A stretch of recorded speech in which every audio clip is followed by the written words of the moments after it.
کیا ہوا؟ آقا فرماتے 2 قطار لگا کر کے وہ کھڑے تھے اور مجھ پہ پتھر مار رہے تھے. پتھر سر سے لے کر کے پیر تک مارتے تھے، لیکن خاص طور پہ عائشہ وہ میری پنڈلیوں پہ پتھر مارتے. نالین خون سے بھر گئی تھی، نالین خون سے بھر. مجھ سے کھڑا نہیں رہ جاتا تھا، میں بیٹھ جاتا تھا. عائشہ جب میں بیٹھ جاتا تھا تو وہ دونوں طرف سے میرے بازو پکڑ کے اٹھا کے کھڑا کرتے تھے اور کھڑے کر کے پھر مجھے مارتے تھے. یہ حضور کی محنت تھی. آج حضور کی محنتوں پر کس کو احساس ہے؟ باپ کی محنتوں کا احساس. فجر کی نماز میں بے سد سو کر کے مسجدوں کو ویران کرنے والوں، کیا سمجھتے ہو کہ صرف جھنڈے اور کمکمی اور یہ جلسے تمہیں قیامت کے دن بخشوا لیں گے حضور کی محنتوں کا احساس کیے بغیر؟ یقیناً یہ بخشش کا ذریعہ ہے، مجھے انکار نہیں ہے. میں فکر رضا کا الحمدللہ غلام ہوں. میرے امام کے افکار ہمارے لیے مشعل راہ ہیں. لیکن سنیو، میلاد کے جلسے میں آنے والوں، ذرا سوچو جب تم فجر کی نماز میں سوتے پڑے رہتے ہوں گے تو حضور کا یہ جسم زخمی کیا گیا تھا، حضور کے دل پہ کیا گزرتی ہوگی؟ ہاں ہاں، رات کے 3 بجے تک جب تم زنا کی فلمیں دیکھتے ہو عاشقان رسول، جلسوں میں کہتے ہو نبی کے نام پہ جان قربان کریں گے، اور نرم گدھوں پہ لیٹ کر کے جب تم گندی فلم دیکھتے ہو تو رسول اللہ کے دل پہ کیا گزر؟ اسی دن کے لیے میں نے طائف میں پتھر کھائے تھے. عورتوں کے ساتھ ناجائز تعلقات قائم کرتے ہیں آج کل کے لڑکے اور لڑکیاں، عورتوں کو پاپ کی نظر سے دیکھتے. آپ مردہ رسول کا کلمہ نہیں پڑھتے، آپ اس رسول کا کلمہ پڑھتے ہیں کہ آپ کا لمحہ لمحہ ہمارے رسول دیکھ رہے ہیں، اللہ کے اذن اور عطا سے دیکھ رہے ہیں، وہ ہماری جانوں سے زیادہ قریب ہے. بتاؤ، جب کوئی محنت کرتا ہے، یہ صرف جلسہ محنت سے سجا، اگر اس جلسے کو خراب کریں گے نا تو جلسہ بنانے والے، جو جلسہ جنہوں نے منعقد کیا، امام صاحب ہو یا ان کی کمیٹی ہو، امین القادری بھی اگر جلسہ خراب کرے گا اچھا نہیں لگے گا، بولے کہ دوسری بار اس کو مت بلانا. سید ہوگا اپنے گھر کا، ہمارا جلسہ خراب کر گیا. میں پوچھتا ہوں، جو تمہارے 1 مہینے کی محنت پر چندے کے پیسے کے سجائے ہوئے جلسے کو برباد کرے، تمہارا دل اتنا ٹوٹتا ہے، نہ سید دیکھتے ہو، نہ عالم دیکھتے ہو، نہ خطیب دیکھتے ہو، اس سے تم ناراض ہو جاتے ہو جس رسول نے 23 سال محنت کی ہے. رسول اللہ کی محنت اگر ہم محسوس نہ کریں، کون محسوس؟ حضور کا خون پیشانی کا نالین میں ہے. جب حضور کو پتھر مارے جاتے تھے، پٹی باندھنے کے لیے زخموں پہ کپڑا بھی نہیں تھا، ام المومنین سیدہ خدیجہ اپنا دوپٹہ پھاڑ کر کے سر پہ اور زخموں پہ باندھ. حضور علیہ السلام کے گھر میں کھانا پکتا تھا تو مکے کے گنڈے گندگی اور غلاظت جو پاخانہ کرتے ہیں، گندگی غلاظت اٹھا کر لاتے تھے، حضور کی ہانڈی میں ڈال دیتے تھے. غور کیجئے، چلتے تھے تو کانٹے بچھائے جاتے تھے، کانٹے. یہ حضور کی 2 بیٹیوں کو طلاق دیا گیا اس لیے کہ حضور دین کا کام نہ کریں. 3 سال تک کے گھاٹی میں پورے خاندان کو قید کر دیا گیا. رسول اللہ کے گھر کے بچوں نے درخت کی پتیاں چبائی، چمڑے جلا کر کے پیس کر کے اس کا شربت بنا کر کے پیا. یہ محنت ہے.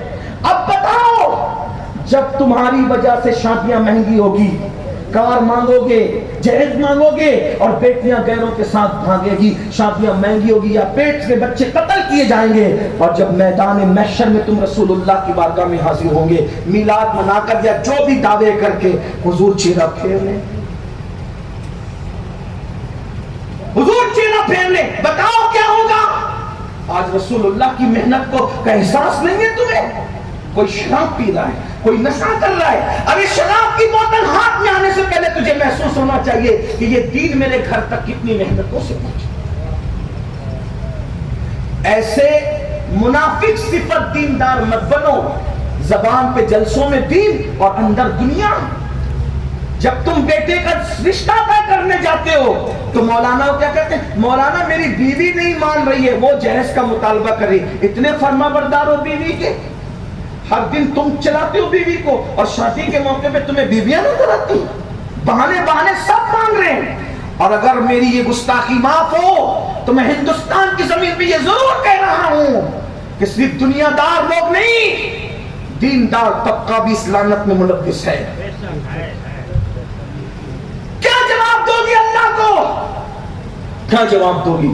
اگر واقعی میلاد منانا ہے تو انقلاب کا حصہ بنو اور آج سچے دل سے طے کرو مجھے خوش کرنے کے لیے نہیں، اپنے نبی کو، میلاد والے رسول کو جس کے ذریعے سے میں جنت لینا ہے ان کو خوش کرنے کے لیے کہ انشاءاللہ اب میں اپنی شادی کروں یا اپنے بچوں کی شادی کروں. جو کنوارے وہ اپنی شادی کے بارے میں، جو اولاد والے وہ اپنی اولاد کے بارے میں یہ حضور سے وعدہ کریں، مجھ سے نہیں، کہ یا رسول اللہ اگر آپ کی امت کی بیٹیاں جیش کی وجہ سے پیٹ میں قتل ہو رہی ہے یا عورت کے ساتھ بھاگ رہی ہے تو جب میں اپنے بیٹے کا نکاح کروں گا تو انشاءاللہ میں یوں کہوں گا کہ بغیر جہیز کے نکاح کروں گا.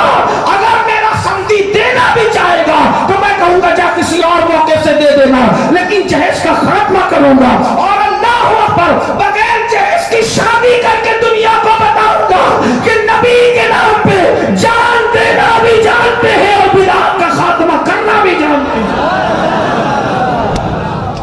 اگر یہ ہو گیا انقلاب آئے گا، تبدیلی آئے گی. یاد رکھنا اس دین کو ہمارے گھر تک پہنچانے کے لیے اللہ کے رسول کی بہت محنتیں ہیں. اس محنت کا احساس کرو. آج ہم صرف زبان سے میلاد مناتے ہیں، جھنڈے لگاتے ہیں، لیکن حضور کی محنت کا ہمیں احساس. بھائیو ایک دن میں 3 بار کپڑے بدلتے ہو، اچھا ہے بدلو، 4 بار بدلو.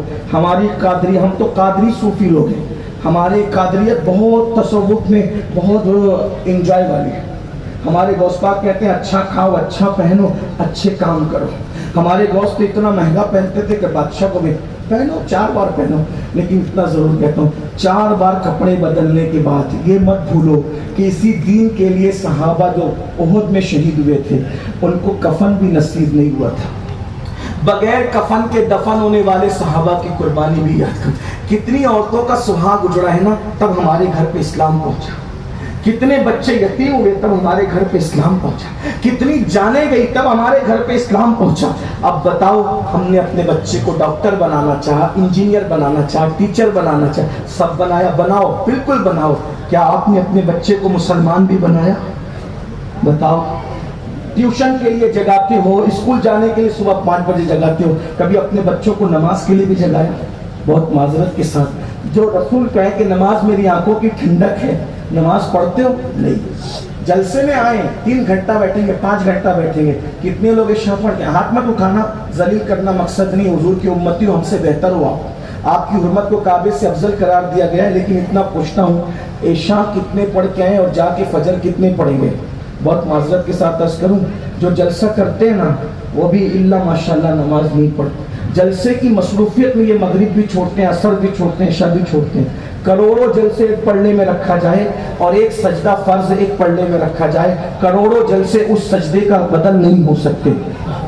آپ کیا سوچ رہے ہو نماز چھوڑ دوں گا میلاد کے ذریعے بخش دیا جاؤں؟ بھائیو ہمارے یہاں میلاد فرض نہیں ہے، علماء موجود ہے، نفل ہے، مستحب ہے. زیادہ سے زیادہ حضور سے محبت کا اظہار ہے. میں منع نہیں کر رہا ہوں، الحمدللہ میلاد پر میری تقریریں موجود ہیں. ہم کہتے ہیں جو میلاد منانے سے منع کرتے ہیں ان کے دل سیاہ ہو گئے، ہم ان سے مقابلہ کر رہے ہیں. لیکن آپ سے کہتا ہوں میلاد مناؤ گے نفل مستحب کر کے اور فجر چھوڑ دو گے، نمازیں چھوڑ دو گے، پھر سوچو کہ حضور بخشوا لیں گے. دیکھو حضور تو کسی کو بھی بخشوا سکتے ہیں، ان کی شان ہے. ایک میں کیا، میرے عصیاں کی حقیقت کتنی، مجھ سے 100 لاکھ کو کافی ہے اشارہ تیرا. لیکن یہ بھی سن لو وہ جس کو چاہے بخشوا سکتے ہیں، وہ مختار کل ہے، نبی مختار کل ہے، جس کو جو چاہے عطا کر دے. یہ میرا عقیدہ ہے. اگر وہ چاہے تو کروڑوں کو اشاروں میں بخش دیا جائے، مگر انہوں نے ہی فرمایا جس نے جان بوجھ کر نماز چھوڑ دی قیامت کے دن اس کے ساتھ میرا کوئی وعدہ نہیں ہے. میں محمد اس سے بیزار ہوں، وہ میرے ذمے سے باہر ہو گیا ہے. کہاں گئی نماز؟ نماز کہاں گئی؟ جس دن میلاد کا جلوس نکالتے اس دن بھی فجر نہیں پڑھتے. حضور کے دل پہ کیا گزرتی، اللہ کے رسول کے دل پہ کیا گزرتی ہوگی؟ پھر کہتا ہوں منافق نہ بنو. اگر عاشق بن رہے ہو سچے بنو. ایک حدیث سن لو، بات پوری کرتا ہوں. قوت القلوب میں شیخ ابو طالب مکی رحمۃ اللہ علیہ ایک حدیث لکھتے ہیں، میں کہوں گا تو مجرم ہوگا، لوگ مجھ سے ناراض بھی ہوتے ہیں کیونکہ میں ایسی بات کرتا ہوں. کچھ لوگ تو یہ کہتے ہیں کہ پتہ نہیں یہ سنی ہے بھی کہ نہیں. میں نے کہا اگر قرآن حدیث بیان کرنا مشکوک کرتا ہے آپ جو چاہے ٹائٹل دے دیں. الحمدللہ میں 41 پشتوں کا پشتینی سنی ہوں، کنورٹڈ سنی نہیں ہوں. ہاں الحمدللہ 41 پشتوں کا سنی ہوں، اور جس میں سیدہ فاطمہ اور مولائے کائنات ہمارے شجرے میں نسب کے اعتبار سے سب سے اوپر ہیں. الحمدللہ الحمدللہ. لیکن ایک بات آپ سے کہوں، حقیقت اگر میری بات واقعی سنیت سے ٹکراتی ہے تو آپ میری اصلاح کریں، مجھ سے بات کریں. اور اگر میں واقعی سنیت کی بات کر رہا ہوں، سیدی اعلیٰ حضرت فتاوی رضویہ شریف میں مسلک نقل کرتے ہوئے لکھتے ہیں کہ مولا علی نے بے نمازی پہ کفر کا فتویٰ دیا، سیدنا فاروق اعظم نے بے نمازی پہ کفر کا فتویٰ دیا. آپ سے پوچھتا ہوں کہ آپ کے نزدیک مولائے کائنات اور سیدنا فاروق اعظم کا فتویٰ اسی طرح نظر انداز کرنے کے قابل ہیں؟ اگرچہ ہم حنفی ہونے کے اعتبار سے ہمارے اعلیٰ حضرت نے بتایا ہمیں اور ہمارے امام نے بتایا کہ ہم بے نمازی کو ڈائریکٹ کافر نہیں کہتے، فاسق کہتے ہیں. ہمارا عقیدہ یہ نہیں ہے، اس لیے کہ جو حدیثوں میں آیا ہے اس کی تعویل ہمارے امام اعظم نے کی ہے. لیکن ایک بات آپ سے کہتا ہوں، مولائے کائنات نے فتویٰ دیا بے نمازی کافر. فاروق اعظم اگر اللہ نہ کرے 1000 بار نہ کرے، اگر آپ سے پوچھتا ہوں امام اعظم کے قول کی بجائے مولائے کائنات کے قول پر قیامت کے دن فیصلہ ہوا تو کہاں جاؤ گے؟ کہاں جاؤ گے؟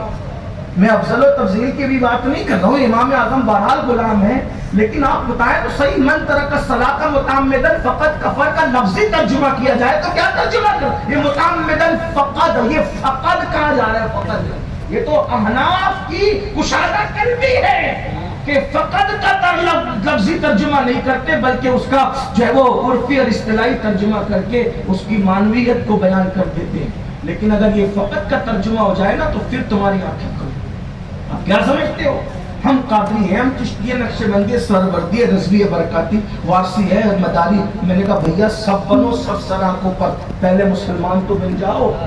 جو مسلمان رسول اللہ بنانے کے لیے آئے تھے، صحابہ کہتے ہیں ہم رسول اللہ کے دور میں مومن اور کافر میں فرق کرتے تھے. کس وجہ سے؟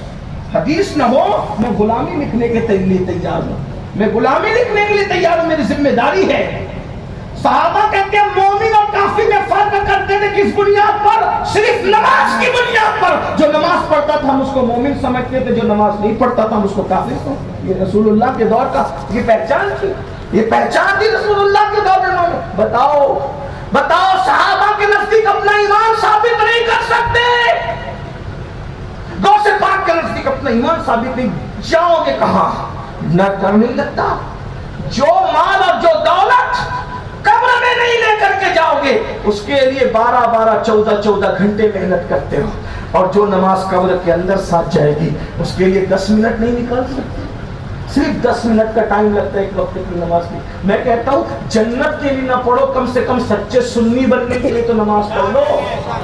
نماز میں حضور علیہ السلام کی آنکھوں کی ٹھنڈک ہے، ٹھنڈک. اور یاد رکھنا آقا فرمائے کہ قیامت کے دن اس کے ساتھ میرا کوئی وعدہ نہیں ہے، میں اس سے بیزار ہوں. اور یاد رکھنا ہم سنیوں کا عقیدہ ہے، سنیوں جب تک رسول اللہ کے ہاتھ نہیں اٹھیں گے جنت کسی کو نہیں ملے گی. تم اور میں تو دور کی بات، عالم مولانا مفتی صحابہ دور کی بات، خلیل اللہ کو بھی اس دن رسول اللہ کی حاجت ہے.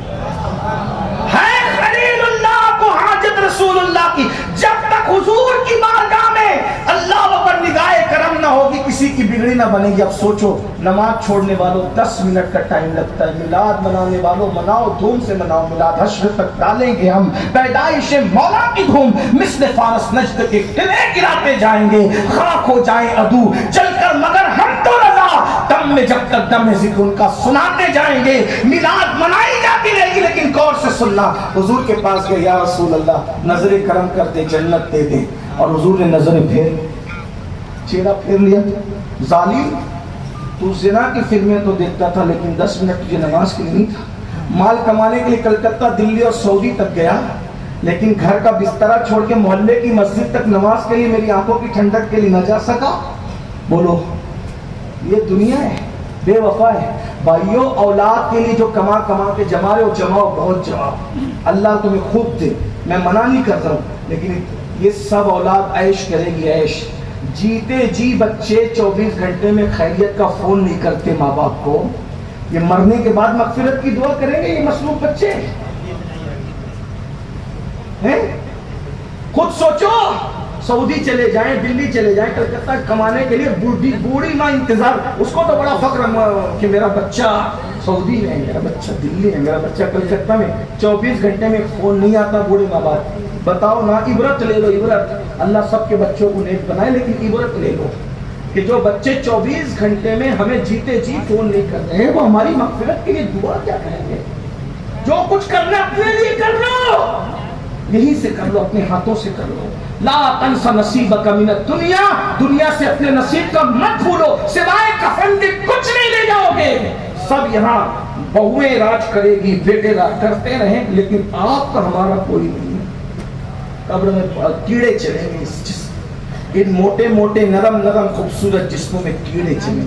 بہت گھمنڈ ہے نا اپنے نسب پر, اپنے جسم پر, اپنی دولت, کیڑے چلیں. میں کوئی بددعا کے طور پہ نہیں کہہ رہا ہوں, حقیقت ہے. ایسے کیڑے کہ ہڈیاں بھی چاٹ جائیں گے کیڑے, کیونکہ حضور سے وفا نہیں کی, نماز نہیں پڑھی, حضور کی بات نہیں مانی, صرف زبان سے دعوے کرتے رہے. مگر ہاں, اگر کوئی سچا رسول اللہ کا وفادار ہے, کیڑا چلنا تو دور کی بات, انشاءاللہ اس کا کفن بھی میلا نہیں ہوگا. لیکن کوئی وفا تو کرے. جو حدیث پڑھنے لگا تھا وہ سن لے, بات میں پوری کرتا ہوں. قوت القلوب میں شیخ ابو طالب مکی رحمۃ اللہ علیہ حدیث کا کہ اللہ کے رسول علیہ السلام کا ارشاد ہے, میرے آقا فرماتے ہیں جو مجھ سے عشق کا دعویٰ کرے, ہم سب عاشق لوگ ہیں نا, عشق کا دعویٰ, آقا فرماتے ہیں جو مجھ سے عشق کا دعویٰ کرے اور پوری رات سوتا رہے, میں محمد اعلان کرتا ہوں کہ وہ جھوٹا ہے, جھوٹا. جو رات بھر سوئے عشق کا دعویٰ کر کے وہ جھوٹا ہے, تو جو فجر میں بھی سوتا رہے صبح کے وقت وہ کتنا بڑا جھوٹا ہوگا. اس کا مطلب جو عاشق لوگ ہیں نا وہ راتوں کو سوتے نہیں ہیں, عشق ہو جائے تو درود پڑھتے جگیں گے, نفل پڑھتے جگیں گے. دیکھا اس عاشق کو جو ماں کے پیٹ سے ولی پیدا ہوا تھا, لیکن 40 سال تک عشاء کے وضو سے فجر کی نماز پڑھی.